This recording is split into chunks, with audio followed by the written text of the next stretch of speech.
Morning guys, it is officially spring, about a week and a half before June. We have our pear tree, not our pear tree, this one's a plum.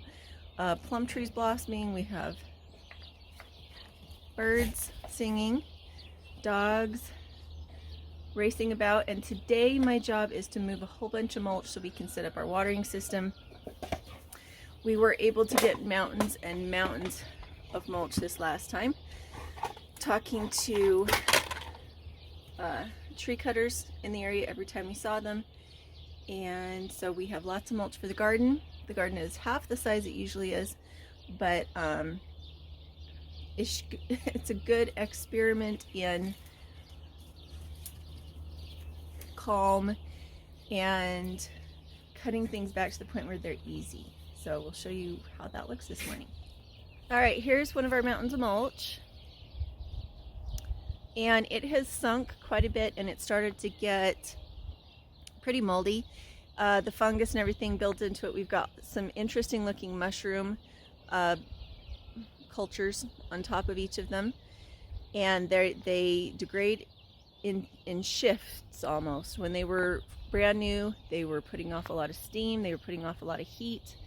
Now they are sinking and trying to turn into soil, and the tool I like to use the most is a pitchfork and a wheelbarrow.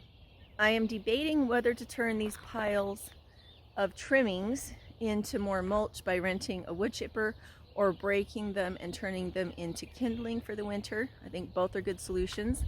I also have another big pile of wood that's not perfect for splitting, and more brush piles. So I have two big brush piles that could be turned into kindling.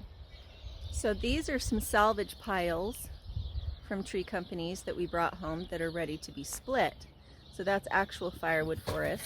And what we're doing is splitting 1 or 2 logs at a time every day, getting it onto the pile that looks like this. That is our actual split wood. So this is the garden, the in-ground garden, and you can see I have quite a bit of mulch in the paths. I need to add some more because it's been about 6 weeks since I fully finished the paths, and I'm leaving the weeds that are not quackgrass in place because I want them to grow and be 6 to 8 inches before I pull them so that I can feed them to the pigs. It's a pretty big waste of food, in my opinion, not to encourage things like pigweed and lamb's quarters if you have pigs. And then you can see over here we have a little makeshift shelter for the 2 bottle babies, a little ram and a little buck goat. They're keeping the grass down in the half of the garden that I did not plant. Hi, baby. So these guys are old enough to graze, and you can see there is a pretty big difference between the garden with all the mulch and the side of the garden that had not been planted. And so they are keeping all of the grass down, and they will be more interested in it the older they get. They are still on bottles. So mostly right now they're just nibbling on things instead of doing a massive amount of grazing.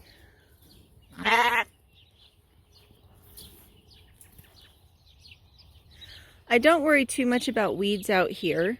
Once upon a time I did add mulch to these spaces, but they do not get watered except by rain, and so they're very rocky. They're right next to the road. So I stopped mulching these spaces, and what we do instead is we let the big mama sheep out with her babies, and we have everything fenced in that they could hurt, and what they come out and graze on is the alfalfa and the sparse grass. It's perfect for sheep. They don't need brush like goats. If I had goats come out, they would kill my riverbank grape. Absolutely kill it. And they would go after my aspen trees. They'd go after everything. And so the sheep are fantastic on the roadside. And as you can see, I'll try and show you. We have the entry to our property gated off, and we have many of these gates through the property so that we can actually switch the sheep from the roadside to the cabin and even into this space, which is something of a windbreak fruit orchard. You can see I've got a lot of alfalfa in there. And the sheep aren't ready to go in there. They're still eating all the grass and the alfalfa out here.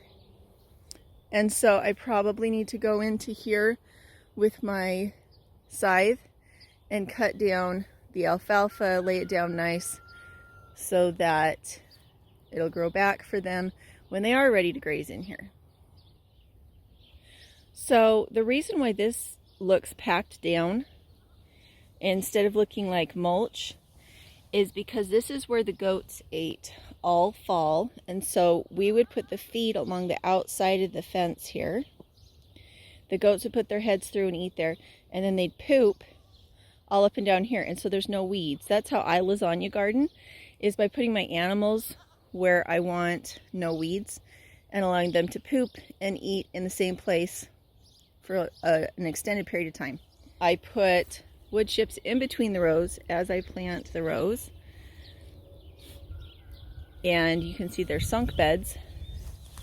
The reason they are sunk beds is so that you can retain water into them.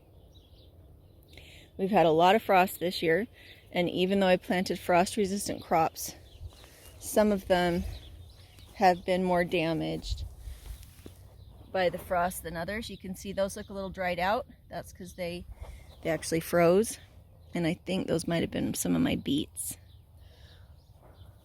So even with frost resistant crops, you get losses. These are peas and Swiss chard. Swiss chard is pretty hardy. And this is peas and tatsoi and bok choy. And you can see I'm leaving some of the weeds in. I don't really want the grass in here, but the lamb's quarters, I'll show you down here. The lamb's quarters and the pigweed is invaluable as pig food. See, that's what they look like. And there's a whole bunch of them. And I need to water the garden today. And instead, I don't know, I could just pull those up and then that would make life a lot easier for me later, but it wouldn't give me any pigweed to feed the pigs.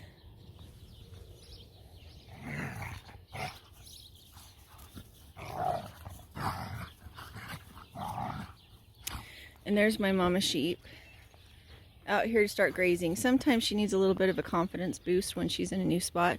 So if she heard me talking, that's probably why she came out. She was a bottle lamb, so she's quite friendly, and you can see she's just grazing along the roadside with her two babies.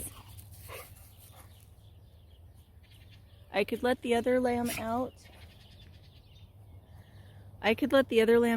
To graze with her,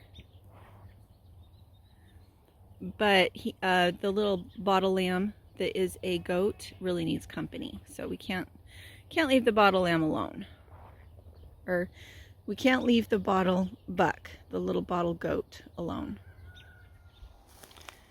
Okay, so you can see I've got really sparse grass coming up here right on the edge. And so what I've done, you can see I've added another layer of sawdust to the edge. I've added sawdust to the end, and I'll probably add more to each row because you can just see I've got a little bit of grass coming up there on the edges. Okay guys, this is what it looks like. We're a couple weeks out from my last video. You can see we've got tatsoi and peas there, and then on this side, I think this one is a type of cabbage. And on that side that hasn't really come up yet, we got potatoes. Apparently, the seed that I put in here was not terribly viable because I did put in seed to act as a weed barrier, and it's very sparse. I believe it was Savoy spinach. So, there's my potatoes coming up, but I really wish I had something else in here to eat besides the potatoes. It's nice to be able to harvest something all year instead of just having one big harvest at the end. Because that whole time you have to keep that darn thing weeded. You might as well be weeding by eating. So, lots and lots and lots of greens in here. Lots of greens in there and peas. And you can see that I am just adding more mulch and leaving it. I let it settle on its own. This was my first application in this row. You can see it's flat. It's easy to walk in because it settled on its own. And you can see I'm getting a little bit of grass and a little bit of bindweed popping up. So I am putting more on.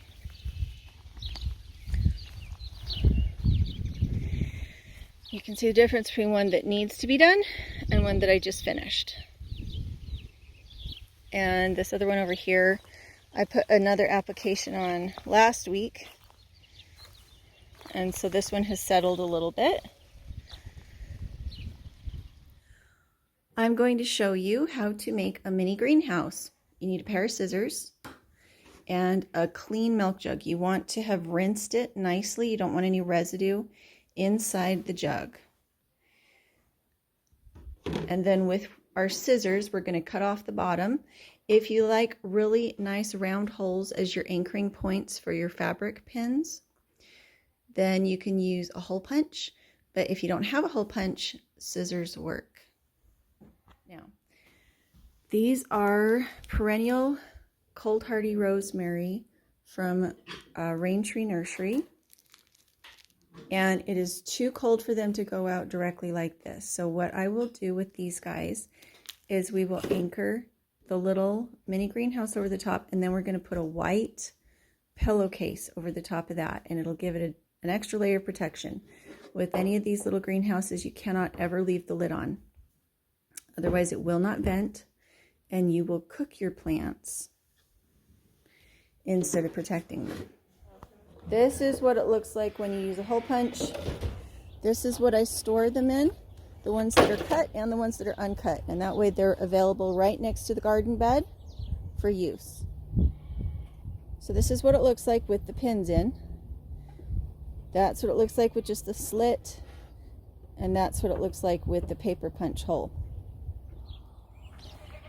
When you use these, you will need double protection if you have animals like chickens or ducks.